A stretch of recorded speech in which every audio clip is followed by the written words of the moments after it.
take the fall, and in your mind the clouds have been gathering. You may feel hopeless, but I'll never let you go. Fly through the stratosphere and then I'll rip and scream it from your soul. Oh, we'll watch it fall. Now your clouds are all gone. Come and set your light through. Just set your light through before we're only whispers in the wind.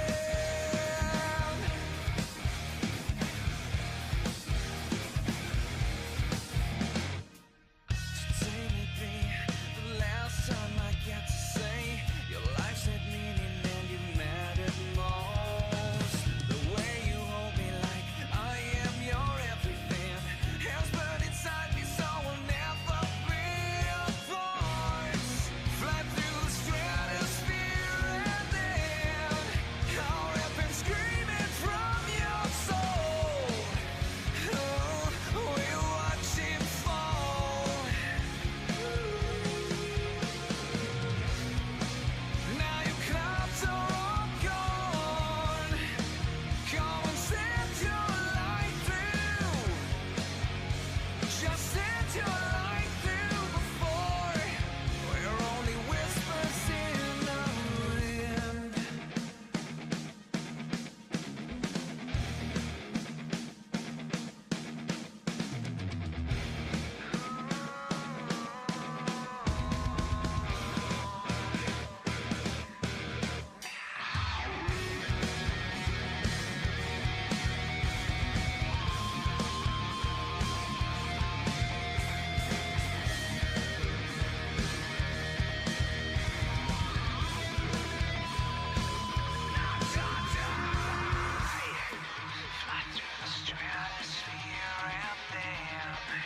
I'll rip and screaming from your soul. Oh, we'll watch it fall. Now your clouds are all gone. Come and set your light through. Just set your light through before we're only whispers in the wind.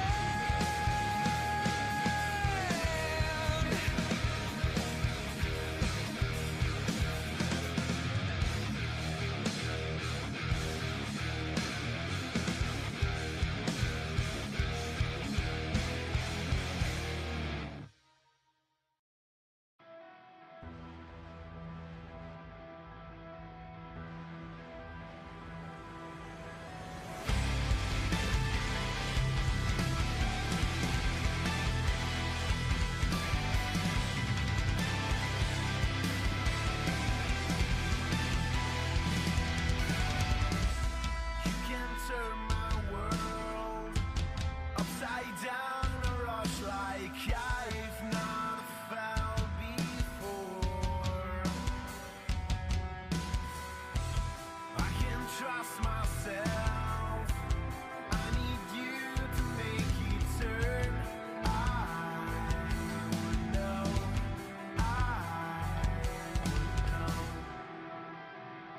Will you follow me when the sky starts to change?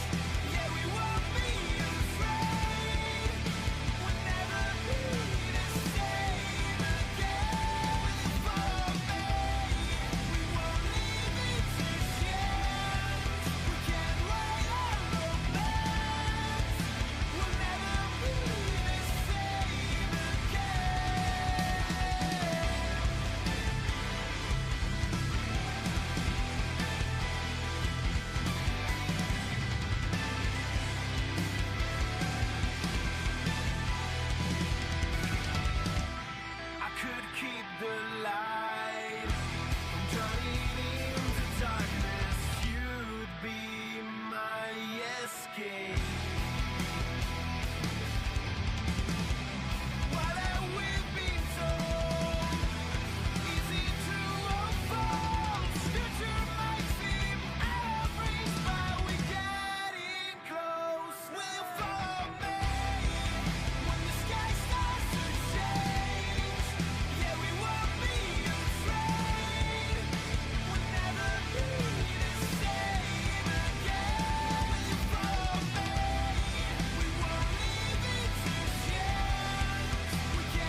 Will you follow me when the sky starts to change?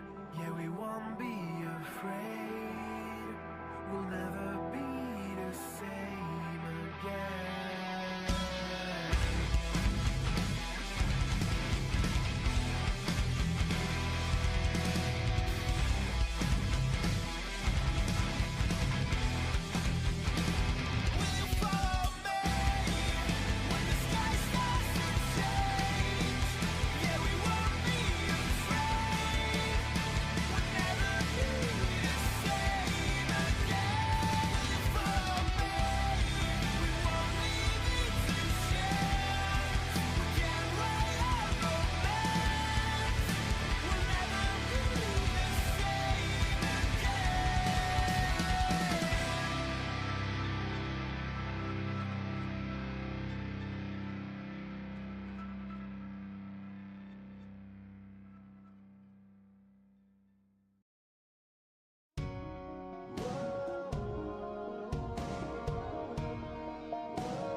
Hello, all you weebs, and welcome to Grappling with the Week, the show that brings you the hottest wrestling news and highlights from the steamy kitchens of NXT to the gritty, fast-paced action of AEW. We talk about it all and give you a big discussion piece to truly satisfy that hunger of wrestling content, brought to you by AniMa W3 Studios and hosted by your weebs of the ring. Let's stomp a mud hole this week and get right into the action. As you guys know, I am the genius of the mat, drop this Bach, where I typically try to help you guys process a lot of these stories, especially when it comes to our predictions for WrestlePalooza, which is going to be our main focus tonight, outside of a few comments we'll make before we dive into it. But I am always here to help you with that because, trust me, there is a lot of questionable things within WWE at times that we definitely need to sit down and talk about sometimes. But I'm not alone. You guys, as you know, if you've been a fan of the podcast for a while now, I have two other people alongside me.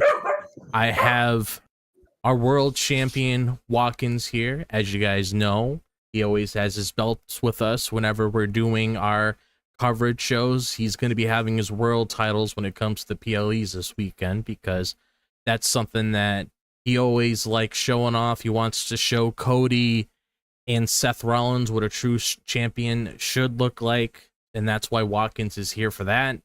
But he'll get right to us. We also have the visionary, the guy that's the head of the vision, the guy that has the man by his side, Legendy Vash. How are you doing tonight?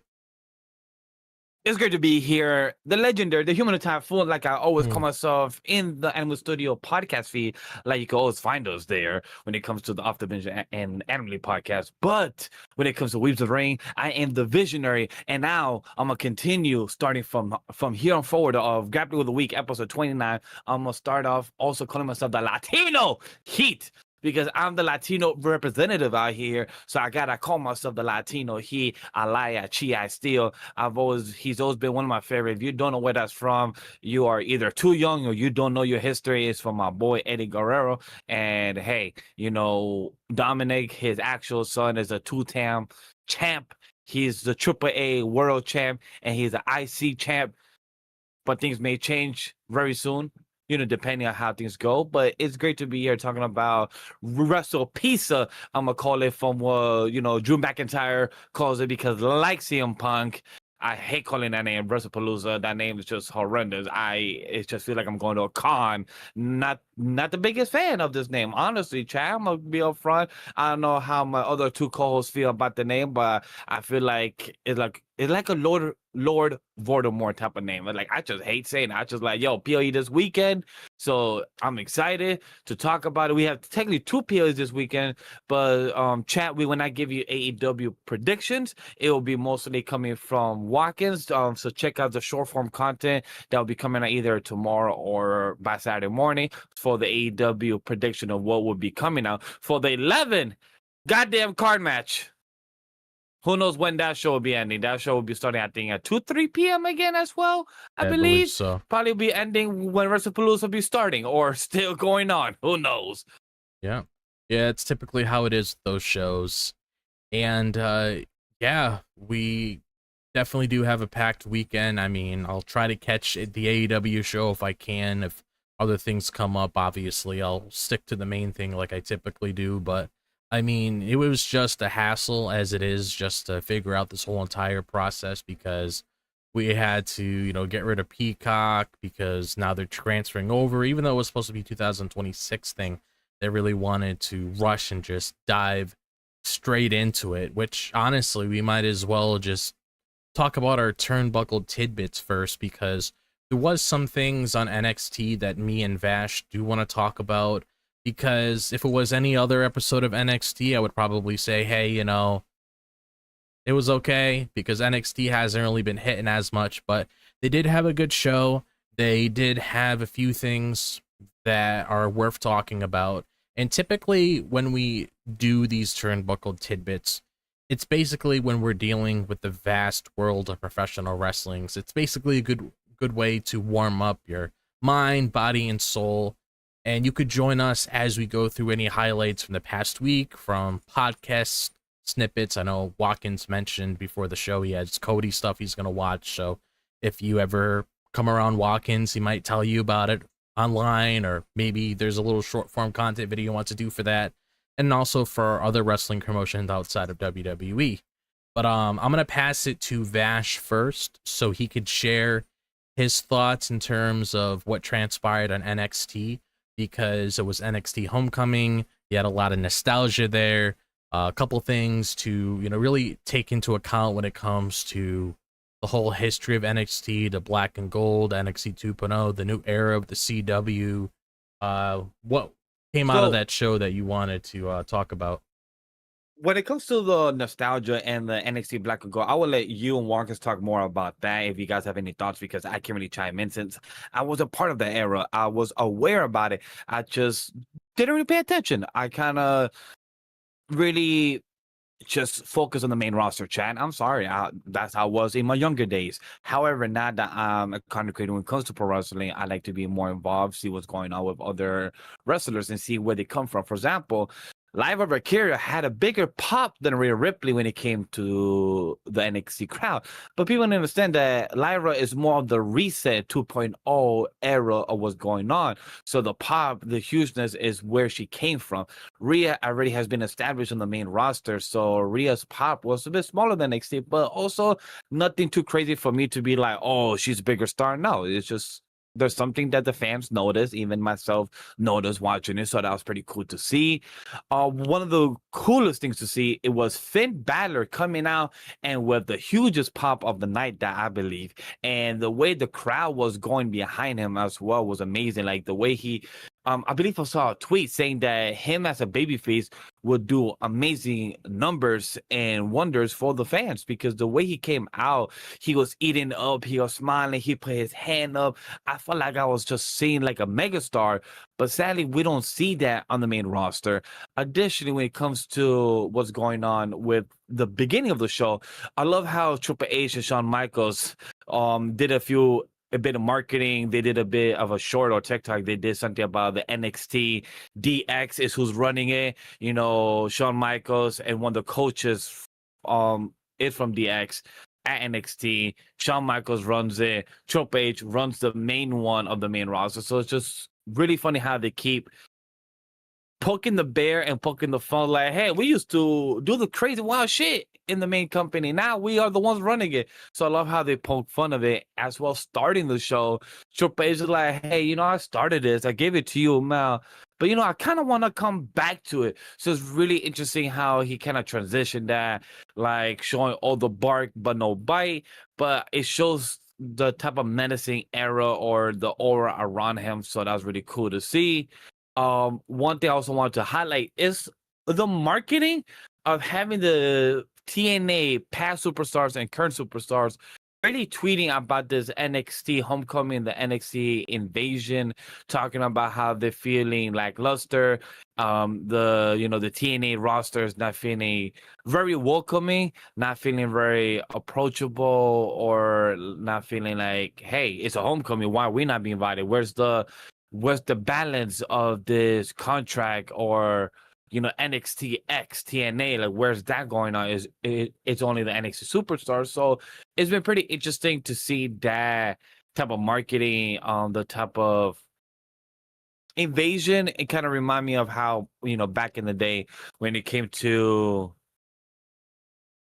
the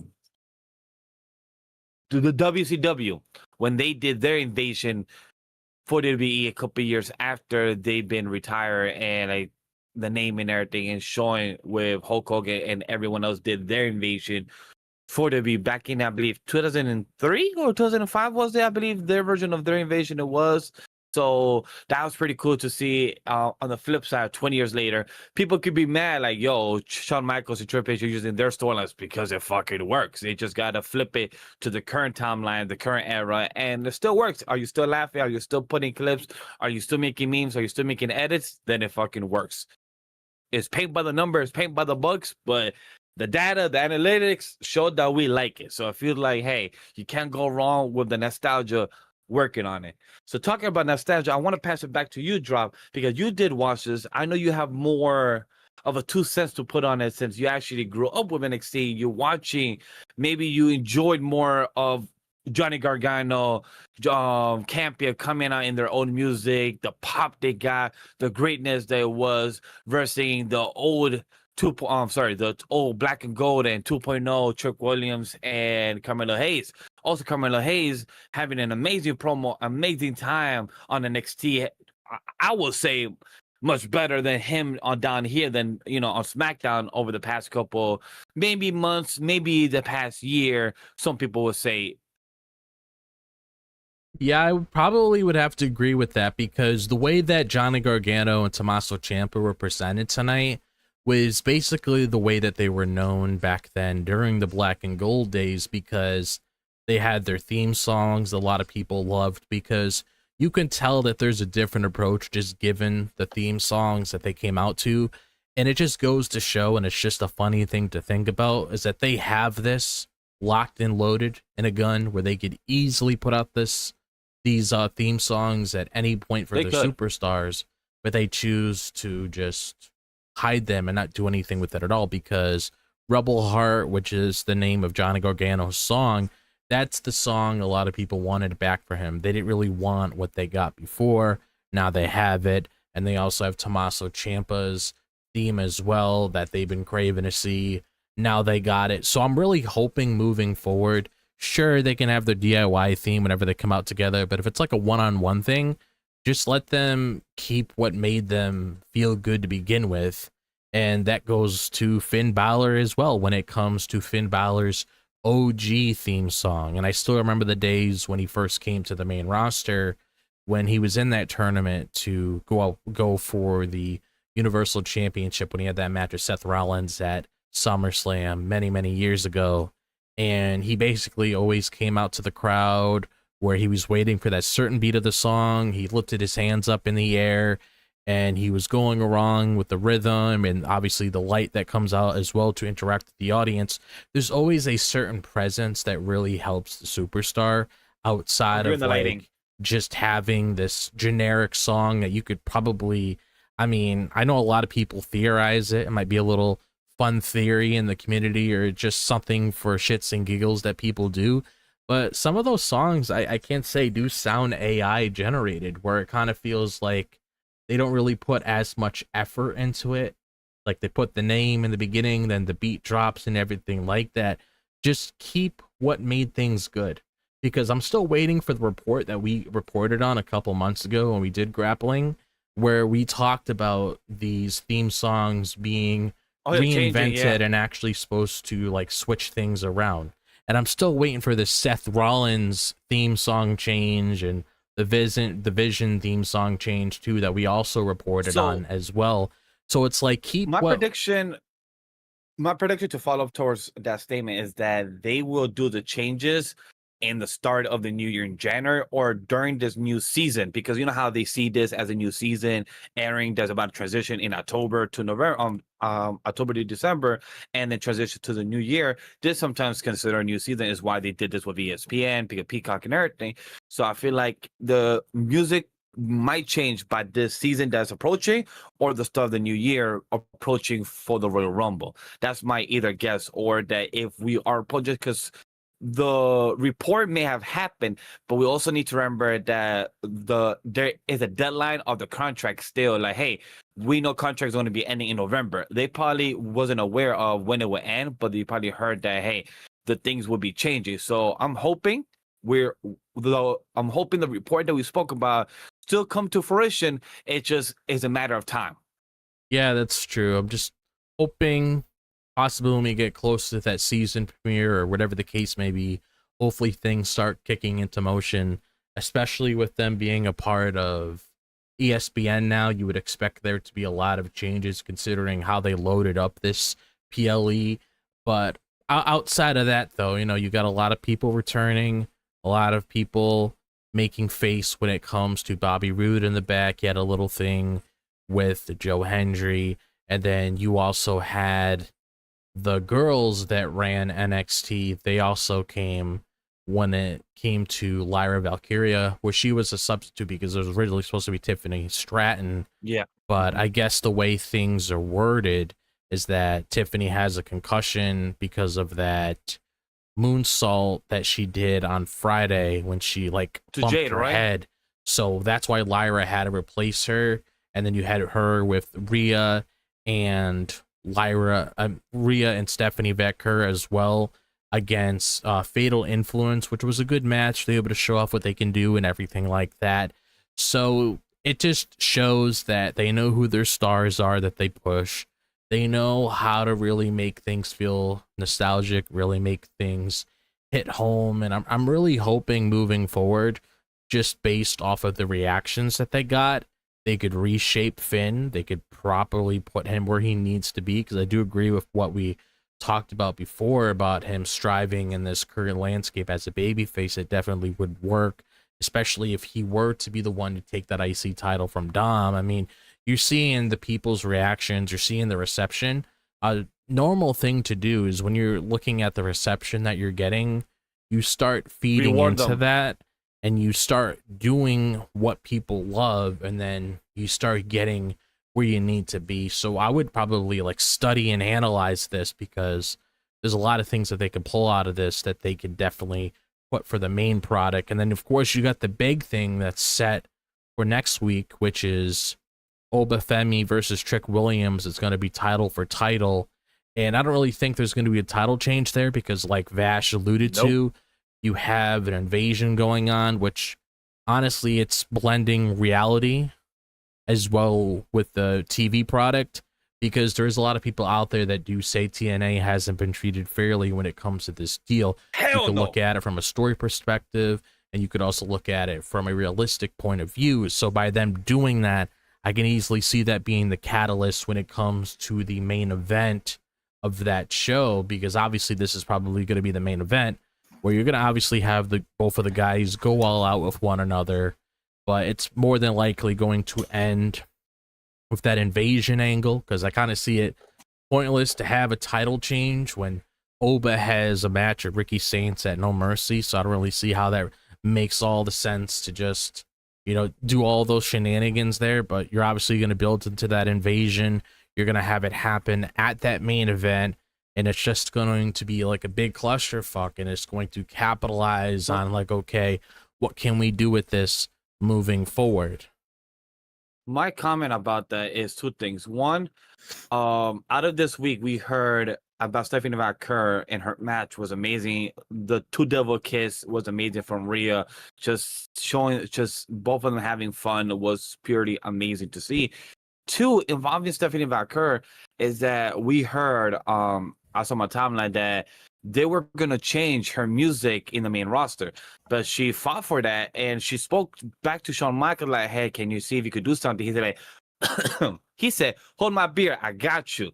And then he went and spoke and did what he did and didn't get to change her music, which I'm very happy. Sadly, I know a lot of people don't got that kind of power, because Stephanie Vaquer, it's not saying that she's a household name, but she's a household name internationally, like worldwide, that she's already have won her titles. She has a name on her own that girl could defend herself. So I'm glad that on her spare time, she said, hell no, don't change my music, because on the main roster, we're going to continue this type of the devilish attitude. And additionally, talking about the attitude when it comes to Trick Williams and Obafemi, I do agree that match is going to have a DQ, because we know somebody and anybody is going to interrupt, because as we said in Invasion, it's approaching very soon. However, I do agree 100%. TNA has been getting the short end of the stick 100%, because it's been very, not in a bad sense, it's just more on the shoot wise, but story wise, we have had a few times of NXT superstars go to TNA, but we have had way more TNA superstars go to NXT. None of them have gone to the main roster. No, AJ has gone to TNA. Reports or questions or comments have been saying that, hey, AJ has been rumored to go down to TNA, but none has been confirmed. None has actually happened. So it just begs the question that since Trick Williams has been champion since the top of my head, I believe he has been TNA champion since June, I believe, the top of my head. Yeah. Yeah. Yeah. So it's like, yeah, I feel like, and Obafemi has been champion for now almost a year, or about to reach a year. And it's like, they've been stuck with having Trick and Oba champion, not Oba in a bad way. It's just like the men division has been so lackluster that they just been having Oba and Trick been on their own feud at least 5 times within this past year, and they're about to have a title for title. They're gonna have a DQ that is still gonna cook for maybe 5-10 minute match, but it's just for the story, not for the actual match. And that's the disappointing aspect, because Trick deserves better, because he's been doing great as the heel, as the, him being oiled up and being all that, the promos, the marketing, he's been doing good as the heel, and saying that this is his house as a TNA and this is his house as NXT. Agreed. Thank you, dogs. I know you agree with my take. And telling me Sydney. that, hey, speak your shit. Speak with the Latino heat. So talking unless, about that. Unless she disagrees with you, which that's neither here nor there. But it's my perspective. I think of what I'm doing. I think part of that. I think part of that too is just like, you kind of look at the NXT men's division, and they're kind of bare boned as is. Like, there's really just 4 top guys that I can name off the top of my head, which is Oba, I'll put Ethan Page up there too. Oh, he Ricky is. I was Saints and Trick Williams. Like those are the only four I could see main eventing a pay-per-view. Or PLE, excuse me. But like, and so that's where like they're kind of struggling right now because it's like, okay, who takes the title off of Oba unless he just goes to the main roster and is just like, forget this title. Nah, I'll drop it. You know, y'all can have this. Y'all have fun with this and all that. Which, you know, it's not the first time that's happened, but it would be nice if somebody could dethrone him. That would be good. But you know, whatever. But like that's partially, I think, why like people like him and like Trick Williams haven't been on the main roster yet, is because NXT kind of needs that star power, which kind of sucks, at least on their end. So it's really just something that NXT needs to really do better at, is just really building up their men's roster so that way they have a legitimate contender for their top title. And to add on top of that, we do have another like Javon Evans, but it just it just shows that when like using Javon Evans and a few of them as examples compared to Drew McIntyre, I believe he said a comment. My apologies if I'm paraphrasing, but a comment a couple of weeks ago saying that to become a pro wrestler, you need to have meat on your bones. You need to have strength and strong mass. A lot of the men division in NXT doesn't have that strength or strong appeal. Like, for example, Javon Evans, great wrestler as a high flyer, but he doesn't have the mass to really go against Obafemi, the way attitude, the way he gives it. The same thing that I could give another example is Wes Lee.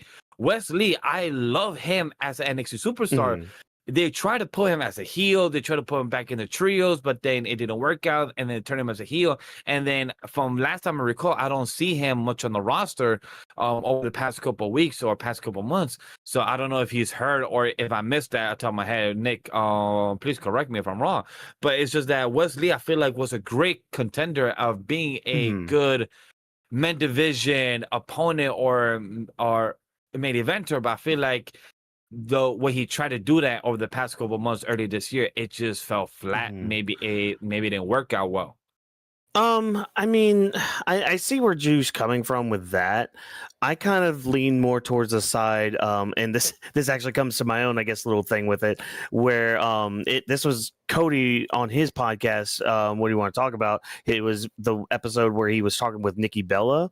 He had mentioned how like there's this online discourse right now, and I know you guys have seen it in chat. You've probably seen it as well, where it's okay.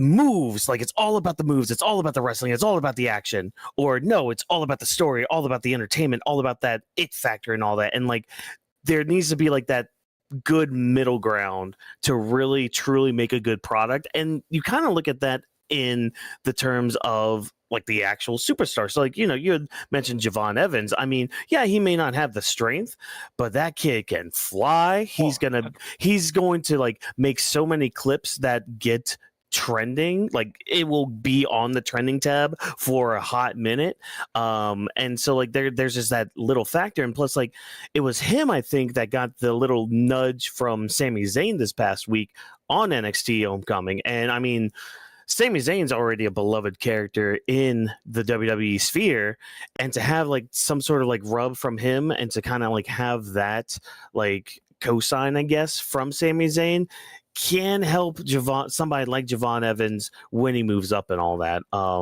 So it's just a dance that they have to play with and all that when it comes to what they're going to do with the men's division, this whole invasion storyline that they might be doing with TNA, which, I mean, that's just going to be their way of being like, oh, you thought we were booking them crap? That was on purpose. It's like, you sure about that? Sure. Are you positive, or are you just trying to spin it in that way to be like, oh, we weren't in the wrong. This was all part of the play, all part of Keikaku, you know? Like, so, Triple H, you're not Eisen. You're not. I don't know why, but when you mentioned Javon Evans and the clips that he could do, or like the reels that we're going to see, the highlight or the moments, I don't know why, but the one person that made me think of that is Javon Evans versus Logan Paul in the future Well, if that day comes and Logan Paul is still wrestling, because I know for Joe Biden is gonna probably have him another year or two until he goes to the main roster. So unless Logan Paul goes down to NXT, like, hey, I want to hang with you guys and I'll beat your asses, motherfuckers too, or try to be all heelish. So it'll be interesting in that stance. But I do agree with Javon Evans, the NXT and TNA would be interesting because I gave a comparison when you weren't here. When I believe, I'm not sure if I called them out wrong, but it was the WCW when they invaded the WWE back a couple years ago. Well, not back a couple years ago, back in 2003. 24 years ago. Yeah. Back in the early 2000s. So that's what I felt like that type of invasion is, that they're kind of leading the road to, which I would love to see is a 5 against 5 at War Games, since we had Ronald here this past week at NXT and he said the thing War Games. So I'm like, hey, NXT versus TNA, that would be beautiful. I just hope this invasion storyline's better than the first. That's all I'll say about that. I don't have anything else to say about NXT. And I mean, it was fine from what I saw. Yeah, same. I don't have anything more to add NXT. Drop, you have anything to add? If not, I know one, because you had something more about Cody's podcast. Anything else? Oh, No. Yeah. Did you have any comment? I do know you mentioned you had that on a playlist for later. Yeah, I mean, that was really just the big thing I wanted to mention from Cody's podcast. Because I listened to that Nikki Bella one. That was at least one I did want to bring up, that whole concept of like, okay, it's all about the story. No, it's all about the action. It's just like, guys, you're both beautiful. You're both beautiful creatures. Just come together, have yourselves a nice little wrestling baby and name them Penta. There you go. The one podcast that I saw today that I put it safe to later, and congrats to Chris having already 125,000 views already. Chris Van Light, I always pronounce his name wrong, I think, but or for short, CVV. He interviewed Shawn Michaels and got me excited because that looks fucking amazing to just hear. Like, Chris is a great interviewer, and I'm always inspired to be good as him and a few other that I have as my goals, and just to have to actually sit down with Shawn Michaels and to interview him, that must have been a blast, a great opportunity, and the amount of questions, story, the amount of insight, pun intended, that you could get into. It's just it's just great to hear. So I can't wait to listen to this podcast and check it out, see the great Easter eggs that I could hear about Shawn Michaels. Apparently, Shawn has one more left in him. He said that. He well, not that verbatim. I don't know if it was on Chris's podcast or not, but he did say something recently saying that that crown jewel match he had with him and Triple H versus Undertaker and Kane, that was not his final match. And it's like, hey AJ Styles, hey buddy, come here, or hey Kevin Owens, when your neck's not all messed up, hey come on buddy, come over here. Talking about neck, real quick. Congrats to, and also a speedy recovery. Damn, I just lost his name. I literally just had it tip on my Will Ospreay. Thank you, Will Ospreay. I learned he was in the middle of the sentence. I knew you were going to talk about. Yes, Chad. Yeah. Will Ospreay. He just had his neck surgery, so congrats to him. Hope the best for it and speedy recovery, because everything from the report seemed like it went well. So that's good to hear for any type of surgery, knowing that it went well. So now all that's left is for you to have a speedy recovery, all the mental challenges and strength, because that's not the easiest thing. Because we had Will Ospreay and KO have from their own surgery from this year alone, having 2 neck surgeries and everything. So those are not easy. So best of luck, best of recovery. We see you in the future, and hopefully you get back in the ring. Oh yes. Yeah. So now let's hop into our hot topic, which, like I stated towards the beginning of the video, we're mainly going to be talking about our WrestlePalooza predictions. And basically what the hot topic is, it's a bigger discussion piece for the episode where we dive deeper into a news piece, PLE from a show outside of the main roster, WWE or WWE itself, or a discussion on the overall direction of the company, talent, and situation. So the first match that we are going to be going over is our WWE title match when it comes to Cody Rhodes versus Drew McIntyre. And to pretty much sum up the whole history with this is that basically Cody just looked at Drew the wrong way and really got under his skin, and he pretty much took him out, and he was gone for a couple weeks. He did his things with Street Fighter. He was there for the birth of his new daughter. And last Friday, we had Cody Rhodes return because Drew McIntyre wanted to do more things to Randy Orton, but Cody didn't let that happen. And then Cody said, before he went off the air, that they were going to have a match at WrestlePalooza. So that's basically the whole story behind this. I don't think this is a one and done. I feel like it could easily extend beyond this. So I definitely see the story moving forward between these two guys, because there's a lot more than one match that you can get out of it. They haven't even scratched the surface at all, because it was literally like knock out Cody. Cody's gone for a couple weeks. Cody's back. So there's more on the bone with this. But my prediction for this match itself, since he just got the title and it just would seem a little weird for him to lose it so soon, I'm going with Cody to retain this match. I just feel like he has it in the bag. I feel like there's more that you can explore here, so it doesn't really make sense to have a title change this soon, especially without any effort getting put towards this match as well. If there was more effort, you could sort of lean of that possibly happening, but there's literally no effort being put into this match. So I'm going to say Cody's going to retain, but what about you, Whawkins? Yeah, I'm going Cody for this one, kind of in the same vein that you are going for Cody, because like they've really not done much build for this. If anything, Cody's kind of been the third wheel in the build. Yeah, because Randy's kind of taken his spot with this, but it's kind of led me to think of how this match might end up playing out. First of all, this might open the night for one, mainly because of what they're trying to counter program and all that. And let's be honest, All Out's probably going to go till 8 o'clock. Let's be honest with ourselves here. No, I'm sorry to counter your argument, but I saw confirmation that the John Cena and Brock Lesnar would be opening the show. Yeah, I saw really? That. Yeah, they are opening with that. Yeah, I saw that today. I saw that earlier today. So I saw that I saw that too. So a lot of people was confused. Okay, so drop. So you saw that. So from what I see, I actually see it right here. Matt Cardona just retweeted it. Matt Cardona. Yeah. Yo, the indie god who wants to go back to WWE, fucking. Yeah. I laugh. It was announced on the Pat McAfee show. So there's yes, of course it was. It was announced by Pat because Pat was covering it and talking about it earlier this morning. So it was interesting because people was questioning because they said, wait a minute, but Joe said a couple of days ago saying that it will be ending the show. So maybe they're gonna be having the switch where a lot of people was asking AJ. In case anybody forgot, AJ Mendez to literally becoming back, who will be ending off the show.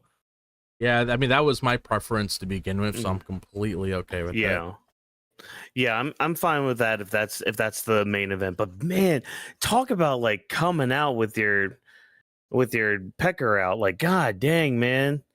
Opening with John and Bron. No, that's okay. Hold on, that's. Ooh. The war's begun, boys. The war's begun, ladies and gentlemen. But yeah, so back kind of circling back to like Cody and Drew here, because a lot of people I've seen on the online discussion are kind of saying that this might come to be the Randy Orton heel turn we get, where like he might come out either after the match or hell, some people have even said during the match, where like he could interfere in the match and actually, as much as people will hate this, cause a DQ where like either Cody or Drew would win, and that in turn like making like pushing for that match. And so I'm sitting here thinking like, okay, but that sucks on the whole Drew and Cody aspect. But then I'm like, wait, sitting here, I'm like, wait, hold on.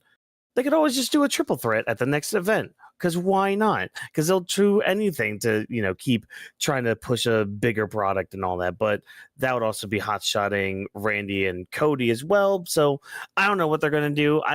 I'm not too much of a fan of this weekend being Randy's heel turn. I would, if it does happen, I would have to see how it's played out and go from there.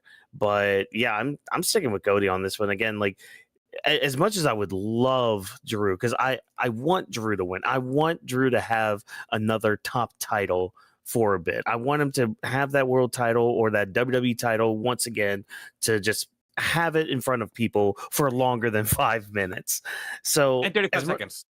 And 35 seconds. So as much as I would love Drew to win, the timing's just not there. It's gonna be Cody, and Drew will be fine if he loses. Mm-hmm. It's just, it'll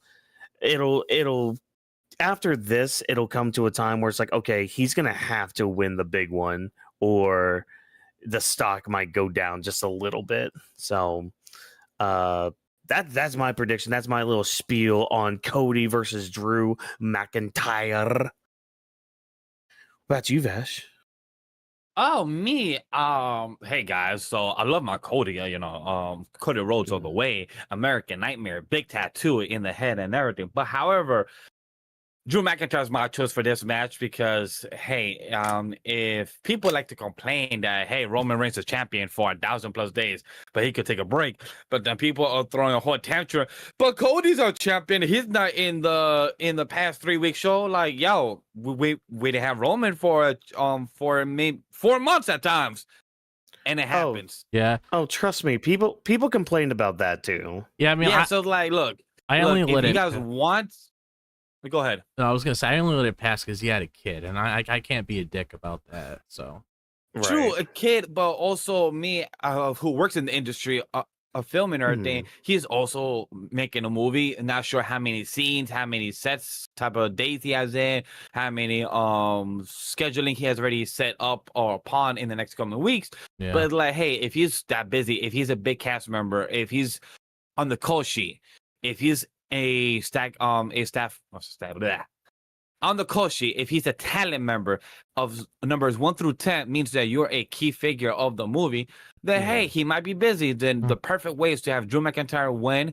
Randy could cost a match. You could do a crazy RKO. You could pull him through the table. You could throw him outside through like another leg drop to the table or something to get him out for a good couple months. That's just my guess. Just throwing out the window for somebody who works here and in the experience. Hey, if you want Cody out of the picture for a bit, Drew McIntyre could win, but also it will show that, hey, Randy interrupts, it goes to be DQ and have a triple threat, and where Cody doesn't have to lose the match, he doesn't have to get pinned, where you can have Randy or Drew win the next PLE event, which is going to be Crown Jewel, and Crown Jewel is going to be, I believe, in Australia, so that's going to be interesting as well. So when it comes to this, Drew's my choice just to be different, but also just to counter the arguments of people complaints. So that's just my choice. Drew, I'm a big fan, and I believe it's your time. If it's not your time, I'll see you next month when it comes to the next PLE. Yeah, I mean, I kind of feel like it'd be a little. I don't know.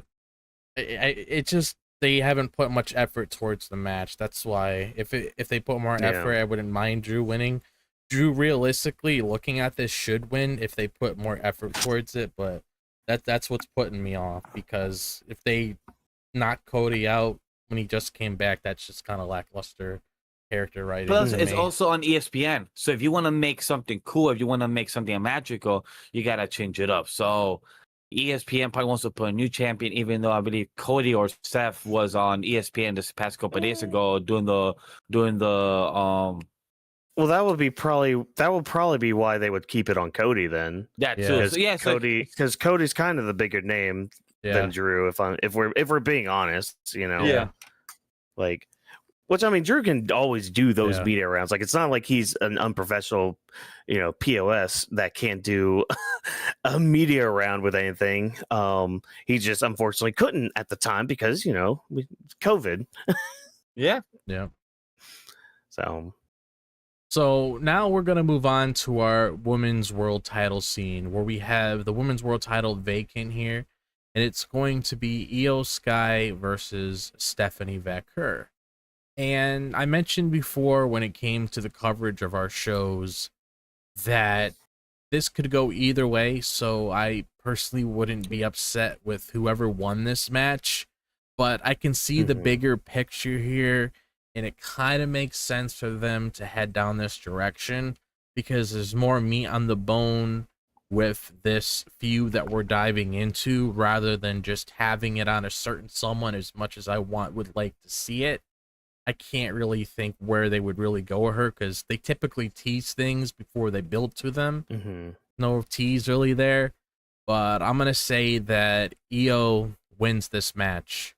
And I know there's a topic of conversation of Asuka potentially costing her, but at the same time, Asuka normally keeps her word and she doesn't really get involved with things. Like when Io tells her something, she usually sticks to her guns. She doesn't really take any part in it. There's no Rhea or anything that I could really see getting involved here.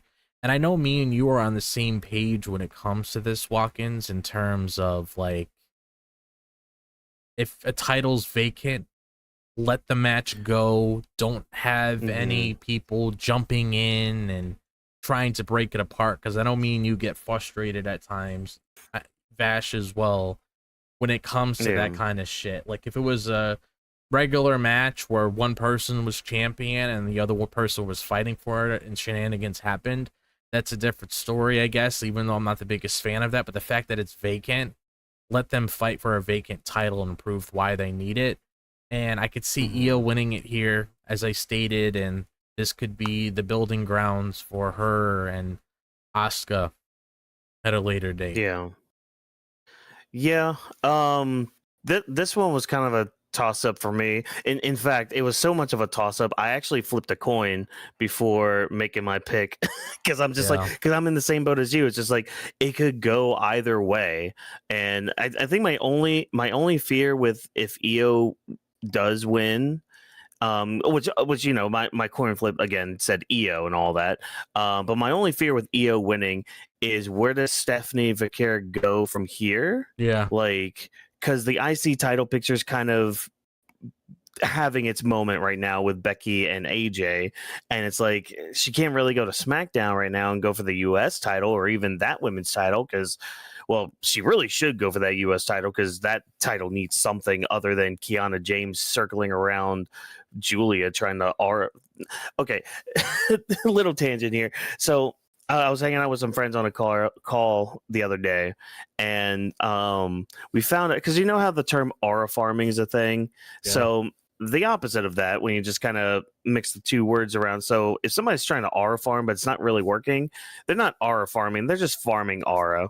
And that's what Kiana James is doing right now with Julia. She's just trying to farm some of that aura off of Julia and be something and all that. But that's, again, side tangent and all that. So, like, I don't know where Stephanie would go without the title, but with Io with the title, I mean, there's so many possibilities, especially with Asuka, the whole Rhea thing, and like there's just so much more to go off with that. But there's there's also stuff you can go off with Io losing too, because you could have Asuka being in her face, being like, "Oh, I told you, you could have used us. We could have interfered for you. Baka baka baka Kairi," you know, shit like that. So you could always play that story out as well, and then, you know, have Rhea kind of come to Io's defense, all that stuff. But then again, I feel like Stephanie would be lost in the shot. I feel like either way, Stephanie might be they might be shoving Stephanie to the side, which sucks, because I hate when they do that with like a world champion like that, and be like, "Oh yeah. You got your world title, but you know, there are bigger feuds and stories going on right now. So, you know, you can face off against Maxine Dupree. You'll be fine. You'll defend your title against Maxine. It's fine. Go ahead. Go do that, Stephanie Vaquer." Sorry, sorry, Maxine, you had to catch that stray right there. Oh, she catch that stray so bad. I'm like, damn, what she do? We haven't seen her like in 2 months. She's there. She exists. But yeah, it's probably gonna be Io. But again, I legitimately had to flip a coin on this one. I I didn't know Yeah. which way I wanted to go, so Yeah. fate decided. Yeah, we're just I'm just growing accustomed to this at this Mhm. point when it comes to what they should do, but it's kind of a predictable outcome. Mhm. So, I mean, Yeah, I don't kind know. of I like mean, kind of like with some of these matches. Some of these matches do have some predictable outcomes, which I mean, But hey, again, chat, it's I'm on the flip side. I have Stephanie Mhm. Vaquer for this one, compared to these two.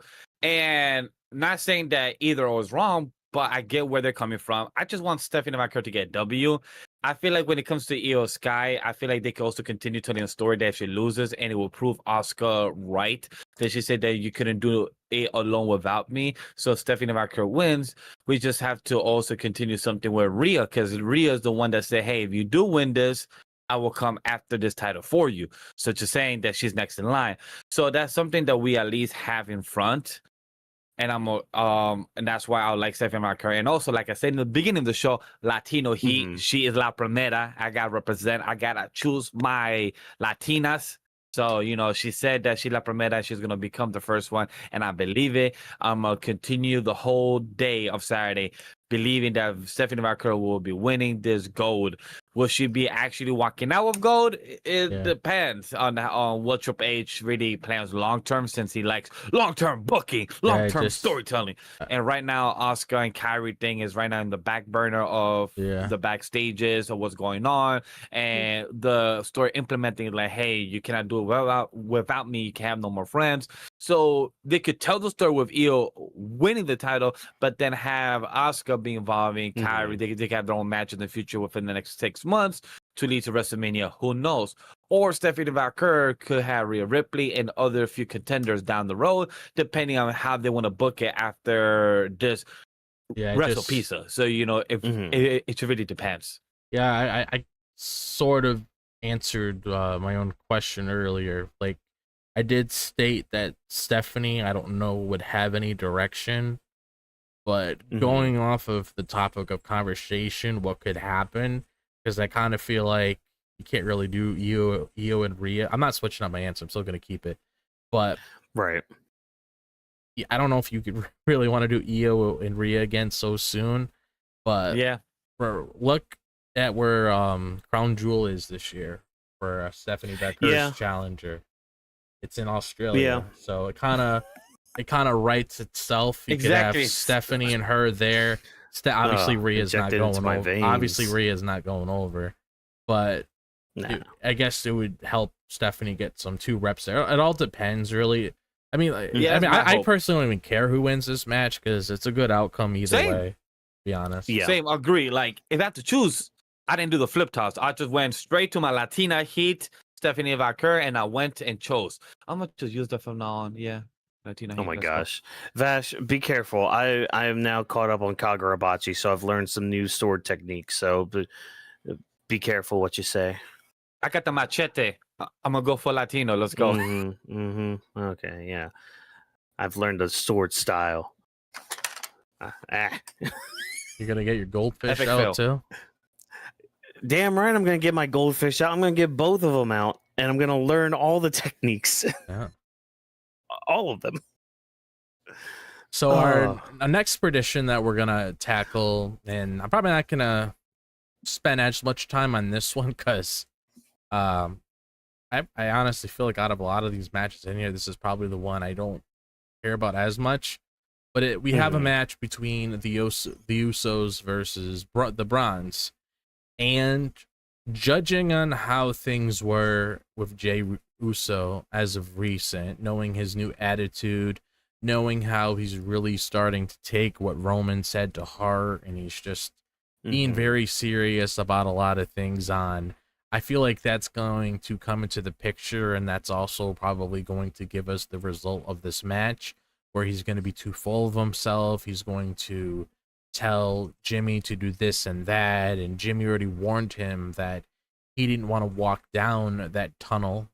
And something I appreciate Jimmy does is very upfront with his brother about how he was acting in the situation. He really wasn't trying to follow his orders just because they're brothers and they're together again.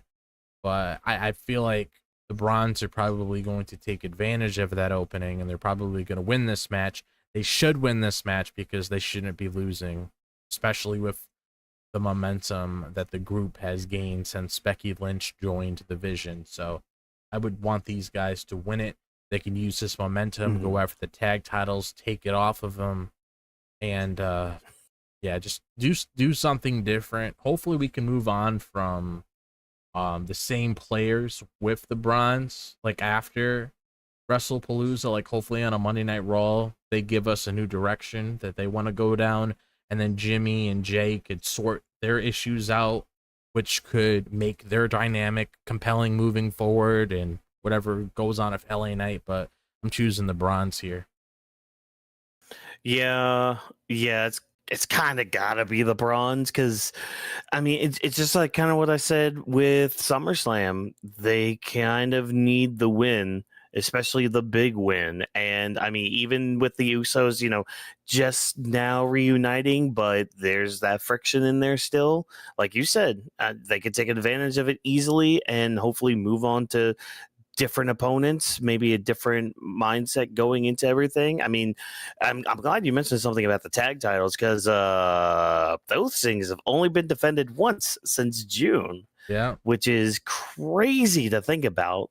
Because what have we done with any of our tag division on Raw? Nothing at all. Thank you, SmackDown.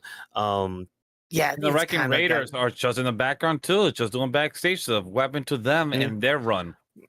I mean, they're still doing stuff with the New Day apparently and Penta, which cool, I guess. I mean, you know what? The New Day were right. I'm gonna join the New Day in mourning the Raw tag titles because God dang, they are not doing anything with them at all. Like, why even put the titles on the Judgment Day again? Besides just being a prop, just being like, oh, we run the division. Okay, freaking defend them. No, okay, then get off of them. Like, it's annoying, but hopefully this is something that can really elevate the Brons to greater heights and all that. And I mean, do y'all think Paul Heyman's going to come back this weekend after all this, or do you think he's going to stay off TV and kind of hopefully maybe we can actually see what these two are like when they're actually off the leash? Because again, actually make me fear you guys being off the leash. Like, I would want them it's like Sydney. It's like Sydney being off the leash. Like, Sydney's not going to attack anybody. She's going to come over to you, love you, and hug you and kiss you and all that. And that's just my good girl. The rumor I heard that Paul Heyman is not out here because he doesn't want to say the word WrestlePalooza, and I'm laughing. That's funny because we haven't seen him. Because he created it. I don't know. And that's the funny shit is that, and we haven't seen him since SummerSlam, since the last weekend of August. So we have not seen him since they started building up for WrestlePalooza, and we have not seen him once on air. And the current rule is like, I believe, I forgot who posted it, but the current rumor is that he doesn't want to be there because he's with his family, and it's because he doesn't want to say the name WrestlePalooza because he hates it. And to me, that's my canon. I'm calling myself that. I'm like, yeah, I'm in your shoes. I hate it. ECW created WrestlePalooza. Paul, what are you doing? Oh boy. Yeah, I feel like it's you, Vash. Yeah. Oh yeah. I feel like it's. Go ahead, drop. I feel like it's best for him not to be there. Like, outside of that, they just need more characterization without him there. Yeah. Please, more. Just more. Just actually try. That's all I want. So, chat. Whawkins asks, "What do I think?" I do want to say, chat. When it comes to our document, I was laughing earlier because we all have Bron, but the way a drop roll was Bron with an X too, and me in my head, I had my eternal laugh because I'm from New York. The Latino he. And for those that don't know, without the two, that means Bronx. And I just had my internal laugh because in my head when I first read it, without remembering that we have Bron, it's just Bronx times two. And I was just laughing my own internal laugh. Because also being Bronx a New Yorker, being a New Yorker gives you Latino heat. What? Yeah. Yeah, I'm just go with that. But I also vote Brons because it just goes for the story. Like Drop said earlier, it just makes more sense when it comes to rom-roms, they got to win because they are the biggest, the baddest, they're off the leash. If that's the case, fucking go for the tag titles. Because if you're the visionary, yeah, all should have gold. The New Day, the fucking Judgment Day are useless with the gold because they just carry as props. We don't need you carrying useless weight, just like they did. And if you get the reference in Loki, just carry Infinity Stones in your drawer and just carrying paperweight. Yeah. Oh my goodness. With the Infinity Stones reference. Yes. Yeah. But that's all I got. Word. All right. So the next match we're going to be going over, which is probably the match I'm hyped about the most for this week, and I'm glad it is the main event of the card, unless actually no, I highly doubt that. Scrap what I'm about to say. That fucking Cody match doesn't need a main event anything. We have Seth Rollins and Becky Lynch teaming up against CM Punk and AJ Lee. It's going to be a mixed tag match. It's going to be AJ Lee's first match in 10 years. She took a really good bump. She sold the manhandle slam very well, more than most girls do nowadays when they take it. I'm going to give Lyra Valkyria credit. She's the other person that sells it very well. I'm glad people gave her a shout during this week. And honestly, I'm just looking forward to seeing like what's in the bag this time, because she does train. She is very athletic. She's healthy. She obviously, it's going to be a different ball game compared to before. So I'm very curious to see how she's going to work in this environment with Becky Lynch, which is one of the pioneers in this current women's division. So I'm very curious to see how those ladies work together. I'm gonna go with my answer. I'm gonna say CM Punk and AJ Lee are gonna win this match, and I'm also gonna throw this in here as well, and you guys could also use this if you choose to as well. I'm going to say that AJ Lee pins Becky Lynch here, and then that's where we go to the IC title match with them down the road. Start building the pieces to that. And yeah, this should be a good match. Yeah. Oh, it really should be a good match. I'm going AJ Plea with this. I'm kind of just in the same boat as you. I'm looking forward to see what AJ can do now in a WWE ring. I'm really curious how this match is going to turn out. I think on Monday we had talked a little bit about like maybe that intergender kind of thing where it's like, okay, maybe Seth comes in and gives a stomp to AJ Lee, or I do think AJ is going to hit like some sort of move on Seth. It could be her Black Widow submission move and all that. Again, I doubt CM Punk's going to do anything to Becky. Maybe Becky can do something to Punk. That would be kind of cool. Maybe put the disarmor on him, or I mean, I doubt she's going to do a manhandle slam on him. Well, no, she might be able to get him up, at least for that. Yeah, this is probably one I'm most anticipated for seeing this weekend. At least when it comes to WrestlePalooza, because I'm really curious how it's going to play out and where things are going to go from there. Like, how are we going to be setting up AJ and Becky's title match? And of course, Seth and Punk are going to continue their feud and all that. How are we going to continue all of that? So I think that's really what I'm more curious about, is just like, how are we going to continue this story? Because this story is going to be going for a lot longer than just this weekend. We're not going to be stopping here. No, they're going to be doing more here, whether it's together or by themselves or anything.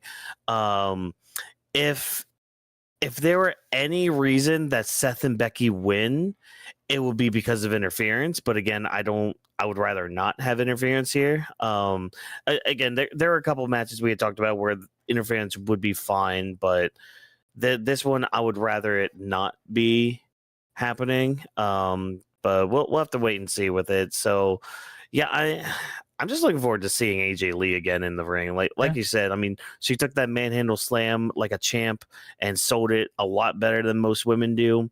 And I'm glad she's at least able to take a move, because I know I mentioned it earlier, or at least like in the past, with like Stone Cold coming back and how he took that first bump and all that, and how after that he felt more confident to continue on in that match. I feel like AJ Lee putting performing that bump on Monday really kind of helped her realize, okay, you know what? I'm good. Because I think she was doing an interview. I think it was with ESPN. They've been doing a lot of interviews lately this week with ESPN. I mean, obviously so, but I think there was something on one of her interviews where it was just like she still gets a lot of anxiety, especially in the position that she's in and all that. So I think her on Monday taking that move really helped her with that. And I mean, we'll see how it plays out too on Saturday. But again, I'm going AJ Plea on this, and hopefully Larry's there too. Hopefully their dog is there and just goes over to Seth Rollins as he's doing his entrance and just lifts his leg up.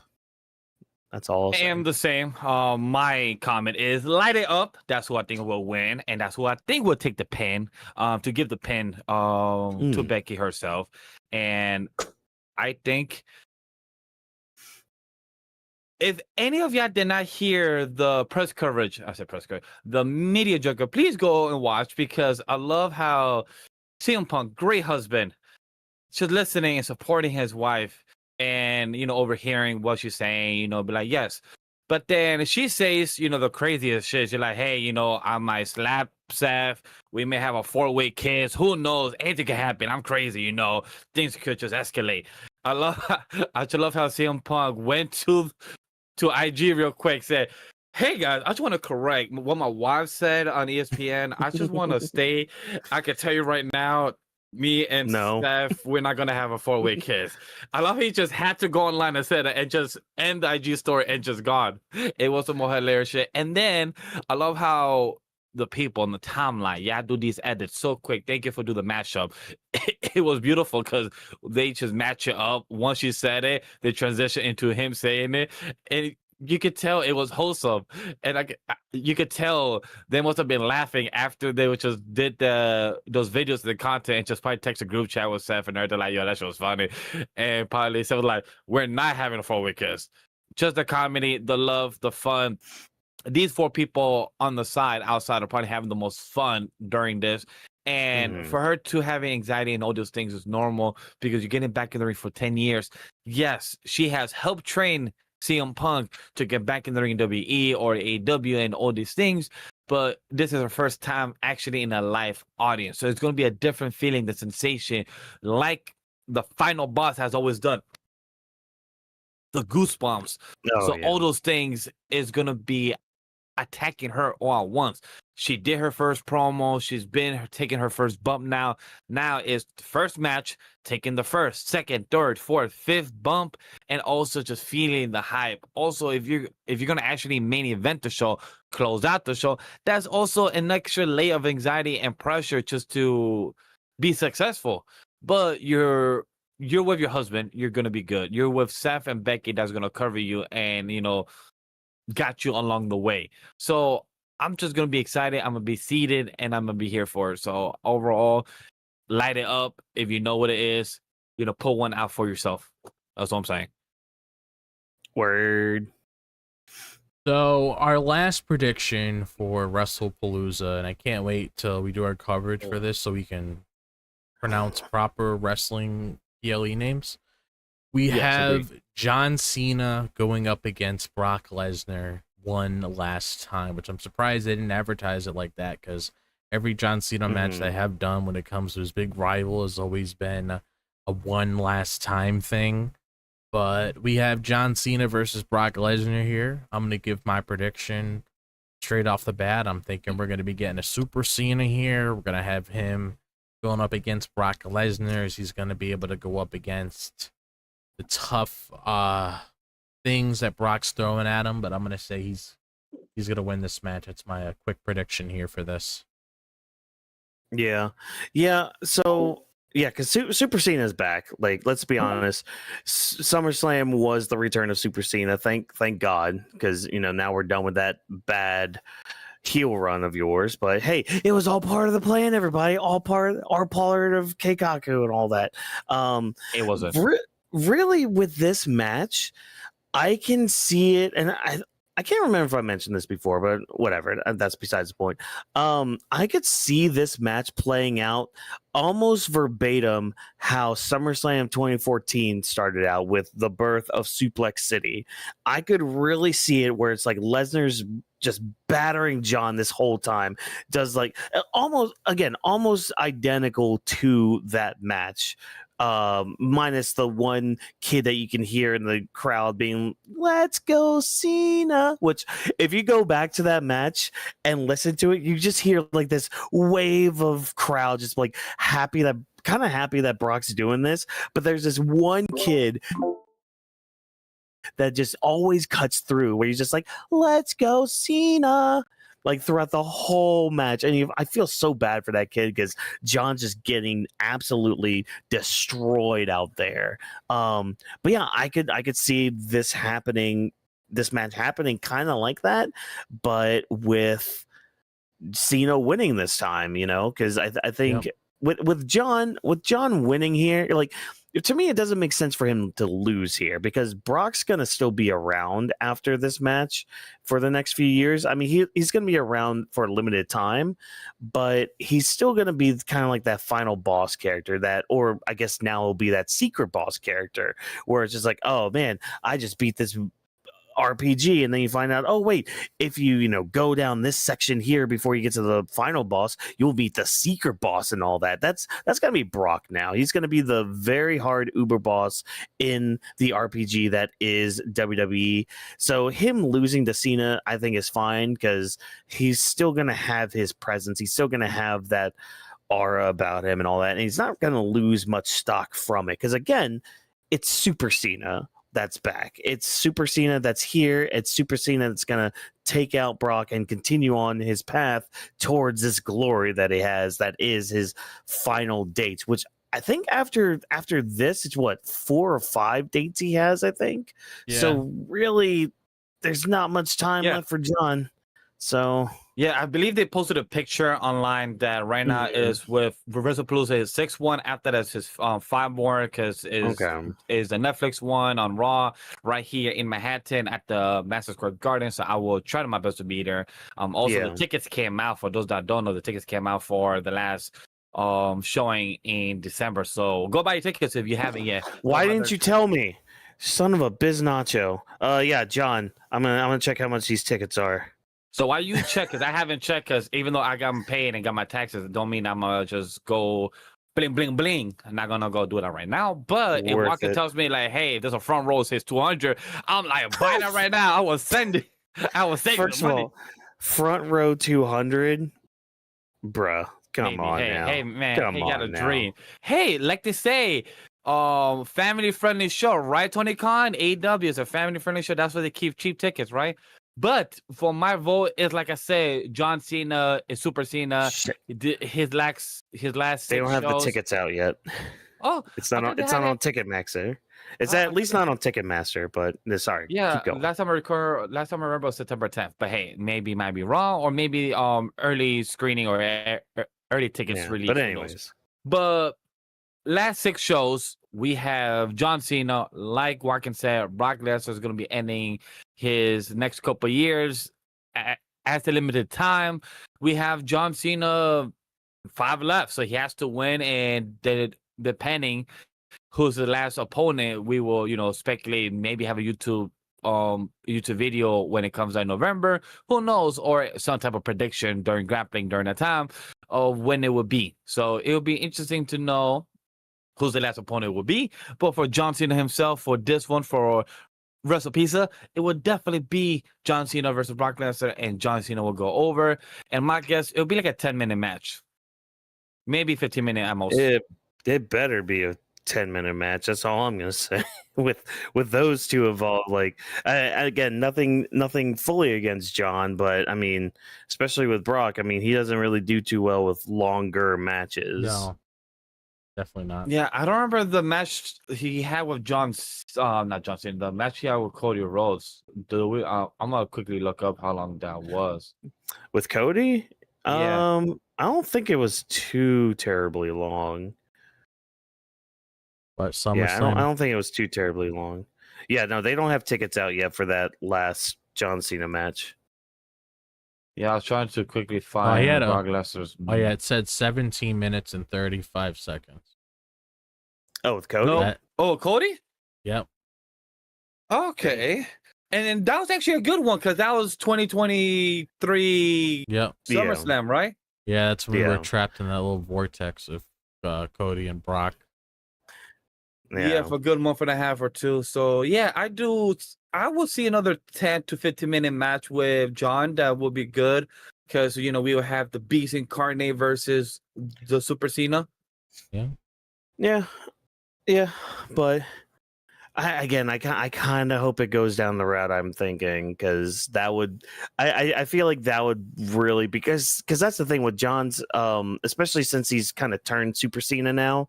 He's been doing a lot of callbacks to a lot of moments that he's had. So why not kind of have the same moment, or the same similar match as he did back in 2014. Plus, he even referenced the fact this past Monday that he basically founded Suplex City. So it's like, all right, bet. Let me not only find Suplex City, let me go back there and absolutely destroy it. So I don't know. We'll have to see how it plays out. But man, it just this is the other one besides the mixed tag match that I'm very curious how it's going to play out, and especially if it starts, if it is starting out the night. So it's like, how are they going to do this? Because you're going to have some very stiff competition. I mean, especially if AEW does go that late. Their main event, I mean, is Adam Page versus Kyle Fletcher, which, I mean, you pretty much already know who's going to win that match, but that's not based off the quality that we're going to get out of that match, because dare I say, Kyle Fletcher might be one of the best this year, at least in that company, when it comes to in-ring action and all that. There's probably people that would agree with me, but they're not here right now, probably. Do we think I don't know. a 6 match will be announced tomorrow on SmackDown, since we have a 5-card? And usually when we do our production show on Grappling, we do on Thursdays for anybody that watches the video, the VOD later. Usually sometimes SmackDown, they sometimes add a 6 match last minute. Do we think this will be happening sometime within the next 24 to 36 hours? Or do you think they won't be doing that since they already have established of a 5 big show? If Tiffany didn't get a concussion, I'd say that match could potentially been there, but she has a concussion, so I can't really see that is true. Doing anything else. If we do get anything, it would probably be a U.S. Open challenge from Sammy. Yeah, but that will probably be it. Yeah. Okay, hell, put that on the pre-show. Put that on the pre-show of WrestlePalooza. Like, that would be nice. Do pre-show matches again. I do agree with that. Pre-show matches were fun. Not like some other company that has 5 matches pre-show and then 11 card matches in the whole damn card. Like, okay, so you're ever gonna have a 15 fucking card then? Cool. It's gonna be great. It's gonna be great. It's gonna be awesome. But with that in mind, guys, we shared our predictions for WrestlePalooza that's gonna be coming out this Saturday. Obviously, we'll be here for our SmackDown coverage tomorrow. We will also be here for that coverage of WrestlePalooza. We might talk about AEW on there. We're not entirely sure yet. We'll have that all structured before we get to Saturday. More than likely, you'll probably find that out tomorrow when we do our SmackDown coverage around this point of the show for SmackDown. So you're probably going to get an indication of what the game plan is. But I want to thank all of you guys for listening to Grappling with the Week. And before we head out, as always, I want to pass it to Vash, because obviously things have evolved, and obviously it's not the same structure we had last year. We actually have new things with Weebs of the Ring, and he's going to share them with you. Yes, chat. Please ignore if you're watching this on YouTube. Please ignore my camera wants to be blurry. Oh, it's back. I'm good now. So ignore what I said 10 seconds ago. Audio feed, big thing. Wrestling, Weebs of the Ring is an audio feed. So if you like this podcast, Grappling the Week, or our Raw and SmackDown coverage, please go check out the podcast feed. Weebs of the Ring. We have our own podcast feed, so you can have everything of wrestling related. But if you also like other content of entertainment or seasonal podcasts or manga as well, we have an Off the Bench podcast that talks about everything seasonal related of anime coming out of the winter, spring, summer, and now approaching the fall season. So it's going to be a stack. Also check out Memory NK Twitch channel, because we will be there talking about what we will be watching for the fall season on either September 23rd or the 25th. So go check that out. And additionally, we also have the AniMa podcast that will be talking about entertainment, anything that when it comes to news or coverage for comic book movie, or anything when it comes to that conversation. We also will be having the Chainsaw Man voice actor coming in October. I reach out to the Chainsaw Man dub voice actor, so it'll be Ryan. We haven't had him in about a good 3-4 years on the podcast, so it'll be great to have him. So if you want to hear about voice acting career, how it's been a show, go check that out. We still knocking down the dates, so go check that if you want to hear about voice acting. If you want to be in one as well, maybe he'll talk about experience and advice and things like that. And as well, if you want to follow our handles, AniMa W3 Studio down below, Weebs of the Ring hashtag as well. We also have our own handle. All the links are down below where you can find our AniList, our Letterboxd, our TikTok, our handles on all of our social media. So go check that out. We have big stuff coming and launching in December, so stay tuned. A lot of things will be coming forward. Yeah. Oh, and pay attention to our TikTok and shorts, because we're doing more of those. Yeah, and we're gonna be having some fun ones too coming out besides clips. So don't you worry, don't you fret. Entertainment is coming your way to a scrolling phone near you. Yeah, Latino Heat. And as Which always, is literally right here. Sorry. Yeah.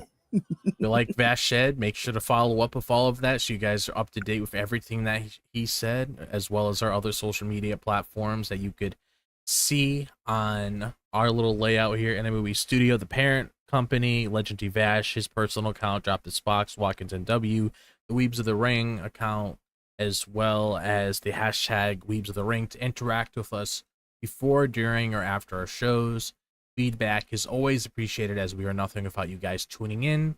Grappling with the Week is presented by AniMa W3 Studio. Thanks to our production team for all of your hard work. Thank you guys once again for joining us, and shout out to Stu for helping with the recording of this podcast. Have a good night, everybody. We will see you guys tomorrow for our SmackDown coverage. See what comes out of that. Maybe there's some good things to talk about. Maybe there isn't. Maybe me and Whawkins are going to punch a hole in a wall because of the women's title division surrounding that U.S. title. And yeah, we got WrestlePalooza All Out this Saturday, so stay tuned for that, and I'll see you guys. So peace out. Latino Heat. WrestlePalooza.